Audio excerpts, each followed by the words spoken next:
Ricardo Carman. Fala, Tílio. Bom estar aqui contigo. Primeira vez que você vem no nosso programa, Pois cara. Pois é. É um prazer enorme. Eu ficava pensando, será que um dia ele vem?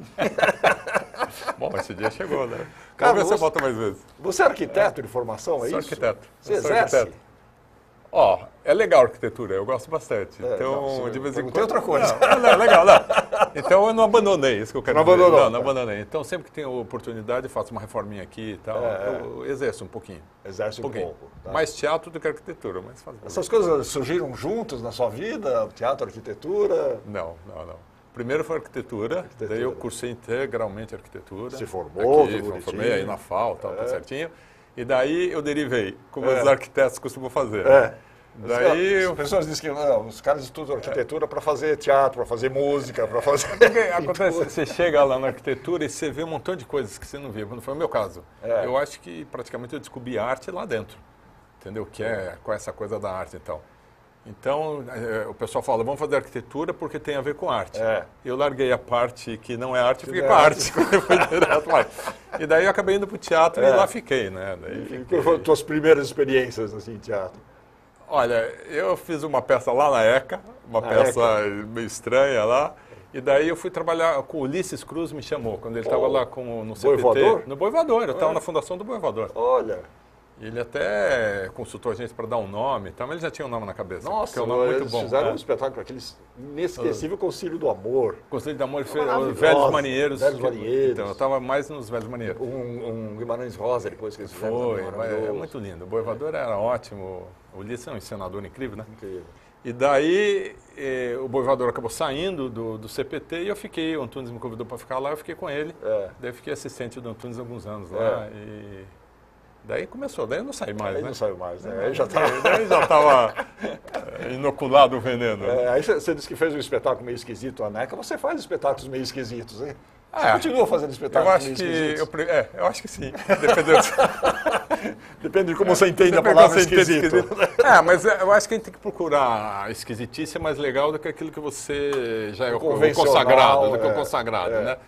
E hoje a gente somos seres cidadãos, os cidadãos tão imersos em tantas referências, né? Tudo que é lado, referência virtual, livro e jornal, você é transpassado por muitas interferências e muitas referências. Então, como que eu posso causar alguma coisa a alguém com tantas referências? Você tem que procurar coisas esquisitas, fugir. É difícil pra caramba, né? É difícil, né? É difícil. Você conseguir criar alguma coisa realmente original hoje em dia, né? A originalidade é uma coisa cada vez mais rara. Muito difícil. Um jeito de você procurar uma coisa original, porque tem aquela coisa da modernidade que você tinha que ser original. É a doença da modernidade, diz o Ferreira Goulart. Me acusou isso uma vez. Mas assim, se você tem que ser original na modernidade, se você faz uma cópia, você vai estar sendo original pelo inverso. É proibido. É uma transgressão. Copiar alguma coisa na cabeça modernista, né? Então, mas o pós-moderno já disse que vamos copiar, vamos citar, a tal da citação. Então a arquitetura fez isso, todo mundo fez isso. Uma época que você citava coisas. E eu gostei muito disso, porque, imagina, hoje a gente tem um repertório comum enorme. Eu, você, os urbanos, né? Um repertório audiovisual imenso. E está perdido lá na memória. E se você pegar um pedacinho daquele repertório e falar, olha, isso aqui, você conhece? Ah, todo mundo conhece? Vamos partir daqui e fazer um espetáculo? Foi o que eu fiz.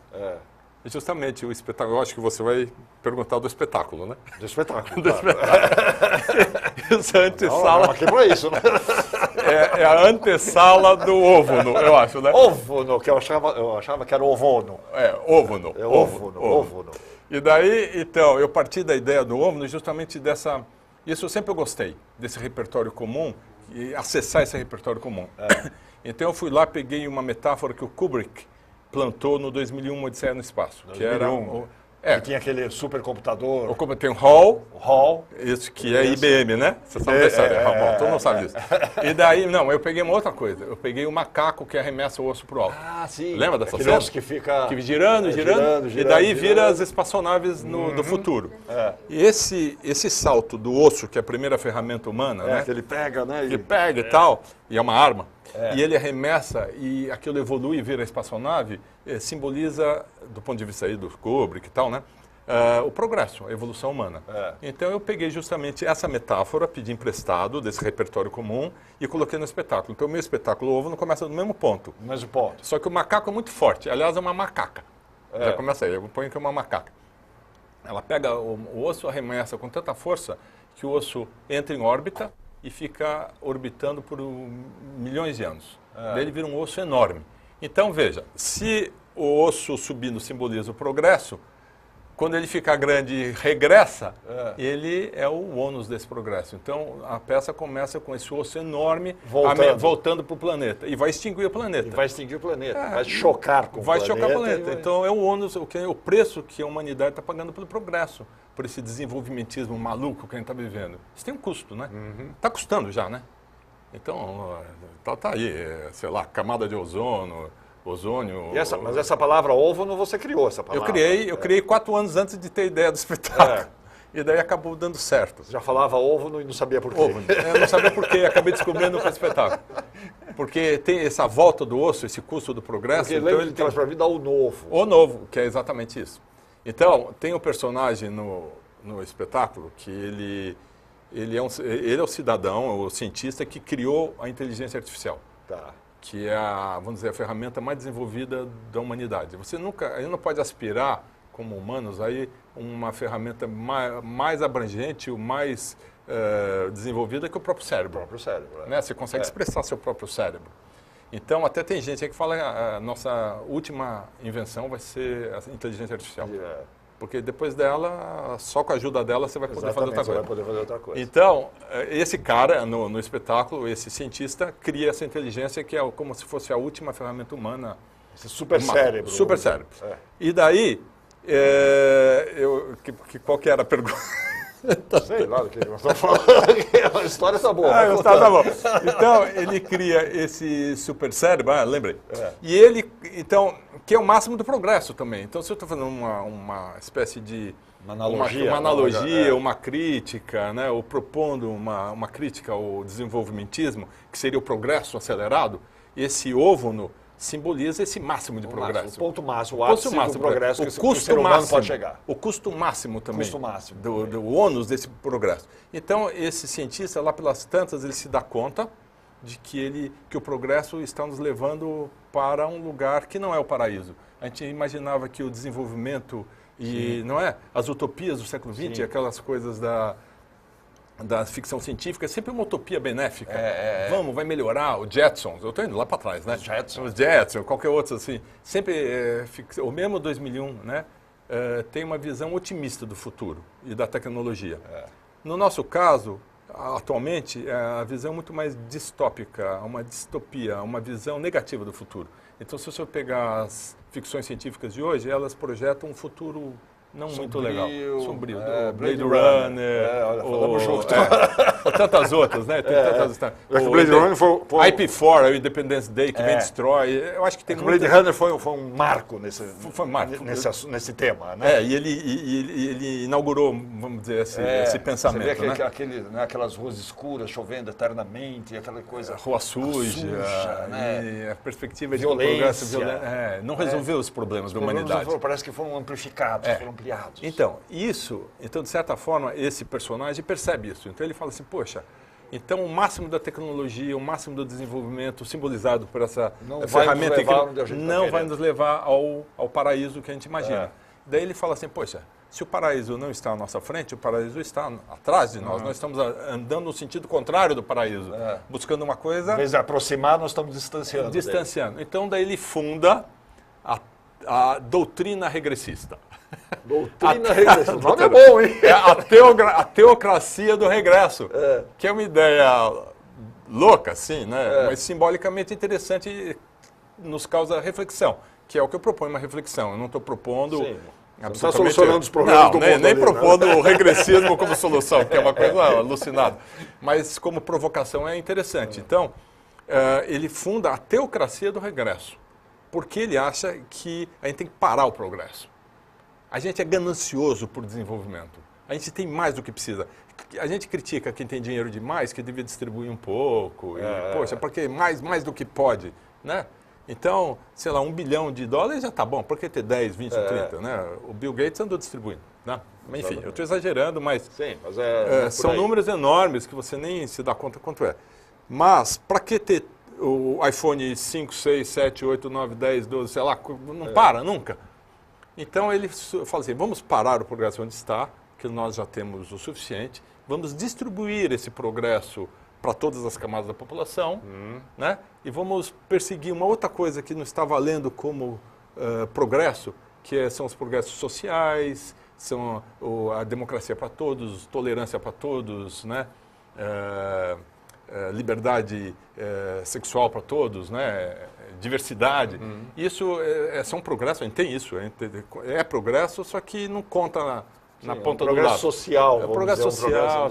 A gente conta muito o progresso tecnológico. Isso está no subtexto do espetáculo. O que está diretamente colocado como uma provocação é isso. Fazer, chega da ganância desenvolvimentista e para. Vamos para o regresso. Então, se você pensar o ovo no, ao contrário é o novo. É o contrário. Então, o ovo é o contrário de o novo.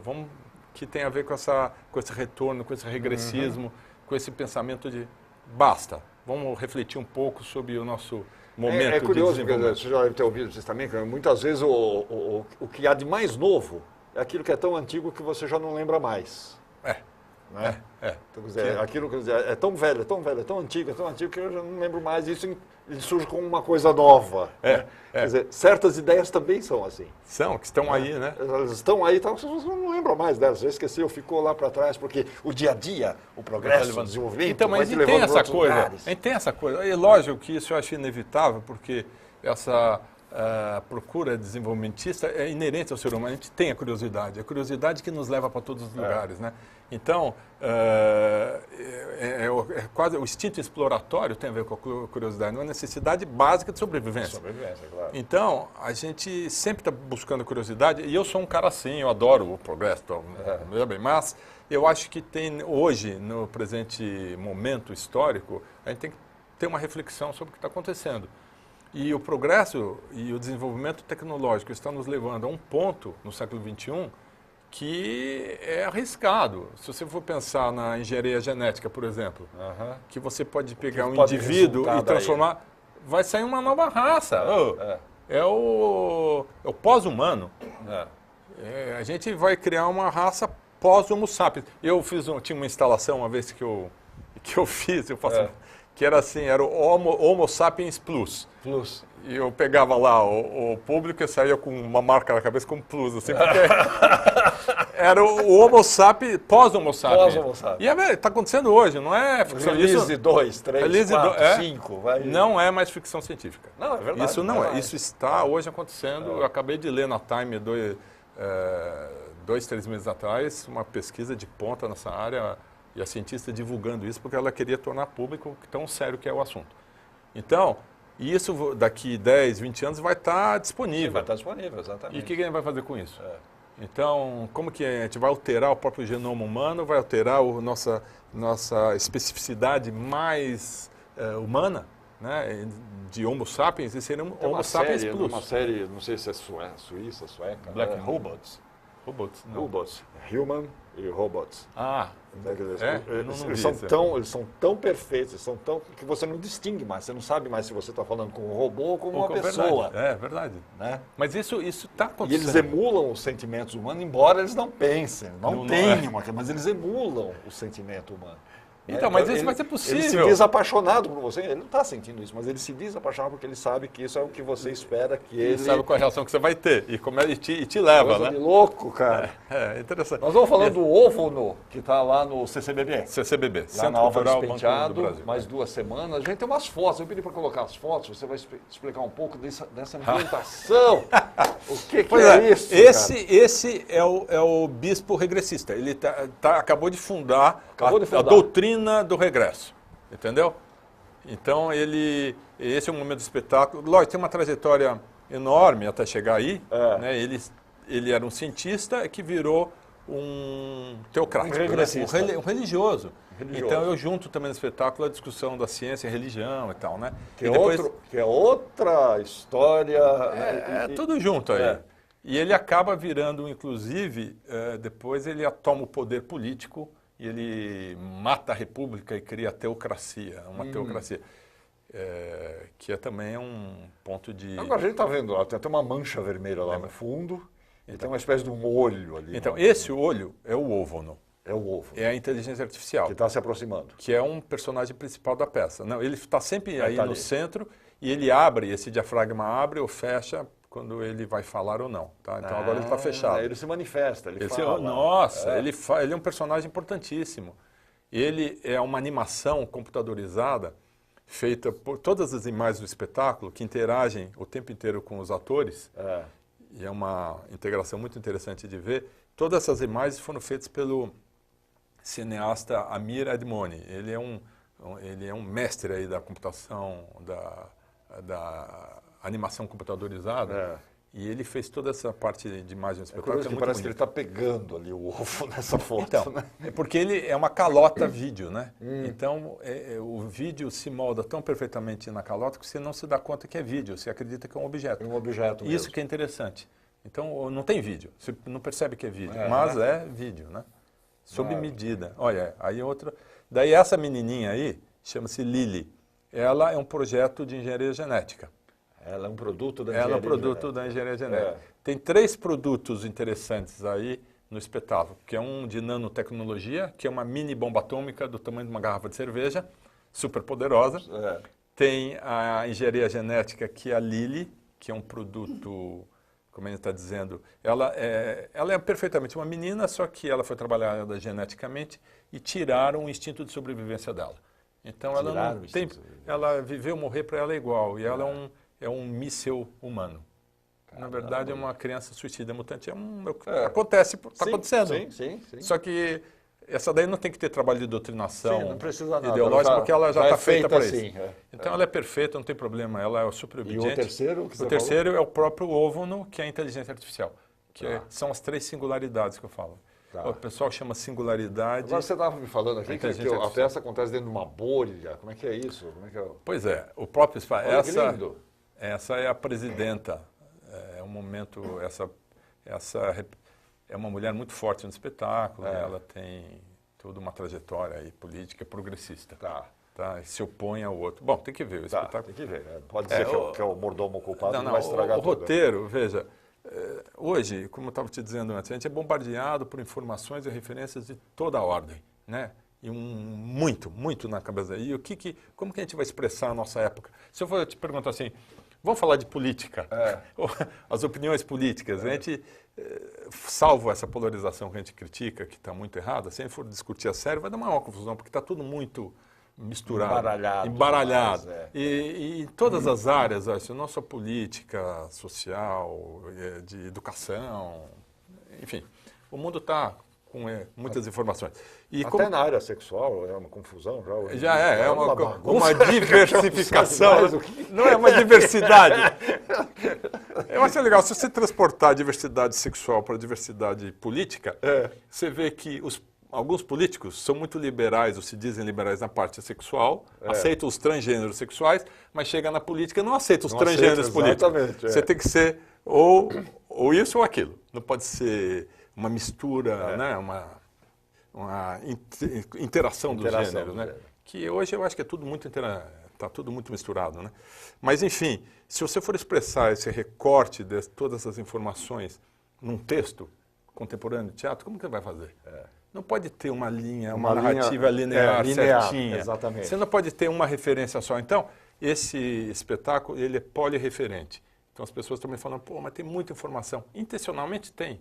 Nós somos cidadãos urbanos com muita informação. Esses são os nossos tempos. Nossos tempos. Então, o espetáculo, ele tem citação de cinema, tem citação literária, tem citação poética, tem citação cênica, tem tudo que é coisa. Lá, tudo não. E é tudo ajambrado direitinho, que conta uma história. E a história é bem interessante, só que tem todas essas referências. Por isso as imagens são assim, entendeu? Deixa eu ver aqui, você não falou o nome de ninguém, eu vou falar, tá? Por favor, tem que falar importante. Falei do Amir, mas tem tantos outros. Texto e direção do Ricardo Karma, direção de animação e vídeo Amir Admoni, que você falou. O projeto multimídia do Tito Sabatini, que você não falou. O elenco, Gustavo Vaz, que faz o Adão e o Bispo. Ele faz o Adão, isso, exatamente. Paula Arruda faz a Lili. Faz a Lili. A menininha... Paula Spinelli, a presidenta. A presidenta e a voz do Óvuno. A voz do Óvuno. Que é dublada ao vivo. Fábio Herford, o general, o professor Krasniker. Grande Fabinho. Só o nome já assusta, professor Krasniker. O Bruno Ribeiro faz o Bernardo. O César do Brasil faz o Verme. Ele sempre a locução, porque a locução sempre é ao vivo. Apesar dos... Tem participações em vídeo também, da Lulu Pavarinho, Vivian Bertocco, Beatriz Bianco, Vivian Vineart. Isso. E vocês estão lá no Centro Cultural Banco do Brasil esta semana e mais a semana que vem. Isso. Horários? Então, tem sábados e segundas-feiras são às 20 horas e domingo às 19 horas. Sábados e segunda às 20. Isso. E domingo às 19. Às 19. Legal. Tem o Otávio Donassi, hein, que foi o projeto do Inflável em cena. O figurino do Anchieta. Grande José Anchieta. A luz do Domingos Quintiliano, grande amigo nosso. Desculpe o resto, mas é muita gente. Muita gente. É uma equipe enorme. Porque enorme. É uma mistura de vídeo, de produção do vídeo com teatro. A ficha técnica tem... É um guia telefônico. As pessoas não sabem mais o que é guia telefônico. Não tem mais, isso é só dessa época. Ricardo Cabra, obrigado, cara. Obrigado, Atílio, muito bem. Parabéns obrigado. Obrigado. Obrigado. Mais essa inquietude. Obrigado pela oportunidade de estar aqui.